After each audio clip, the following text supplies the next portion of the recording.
Right, breaking news చూస్తున్నాం. ప్రశ్న రావణ్ ను కస్టడీకి కోరుతూ గన్నవరం కోర్టులో పోలీసులు పిటిషన్ దాఖలు చేశారు. యూట్యూబర్ రావణ్ ను కస్టడీ కోరుతూ పోలీసులు పిటిషన్ వేసినట్టుగా తెలుస్తోంది.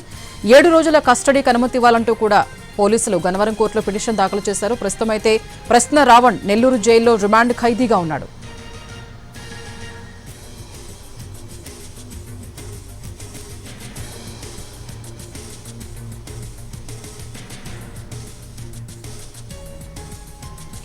యూట్యూబర్ రావణ్ ను కస్టడీకి కోరుతూ గన్నవరం పోలీసులు పిటిషన్ వేశారు. 7 రోజులు కస్టడీకి ఇవ్వాలని గన్నవరం కోర్టులో పిటిషన్ దాఖలు చేశారు. ప్రస్తుతం నెల్లూరు జైల్లో రిమాండ్ ఖైదీగా ఉన్నాడు రావణ్.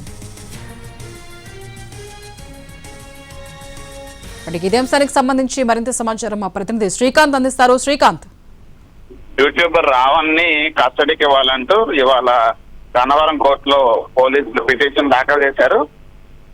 ప్రధానంగా ఈ కేసుకు సంబంధించి ఇప్పటికే ఆయన అరెస్ట్ చేసి నెల్లూరు సబ్ జైలుకు కూడా తరలించడం జరిగింది. ప్రస్తుతం నెల్లూరు జైల్లో రిమాండ్ ఖైదీగా రావణ్ ఉన్నారు. ఆయన మీద ఉప కేసు కూడా పోలీసులు నమోదు చేసిన నేపథ్యంలో ఆ కేసుకు సంబంధించి విచారణ నిమిత్తం 7 రోజులు కస్టడీకి ఇవ్వాలంటూ కూడా పోలీసులు పిటిషన్ దాఖలు చేశారు. గన్నవరం పోలీసులు దాఖలు చేసిన పిటిషన్ మీద ఇవాళ విచారణ జరగబోతోంది. దీనికి ముందే డిప్యూటీ సీఎం పవన్ కళ్యాణ్ మీద ఆయన చేసిన వ్యాఖ్యలకు సంబంధించి 4 కేసులు నమోదయ్యాయి. అందులో బెయిల్ కూడా వచ్చింది. ఆ తర్వాత గన్నవరం పోలీస్ స్టేషన్ పరిధిలో మాత్రం ఈ ఉప సెక్షన్ కింద కేసు నమోదు చేశారు. ఆయన యూట్యూబ్ ఛానల్లో మాట్లాడినటువంటి వీడియోకి సంబంధించి దీంతో ఈ కేసుకు సంబంధించి ఆయన విచారించడానికి 7 రోజుల కస్టడీకి ఇవ్వాలంటూ పిటిషన్ దాఖలు చేయడం జరిగింది. దాని మీద ఇవాళ విచారణ జరిగింది. రేపు ఎల్లుండు దాని మీద తీర్పు వచ్చే అవకాశాలు అయితే ఉన్నాయి.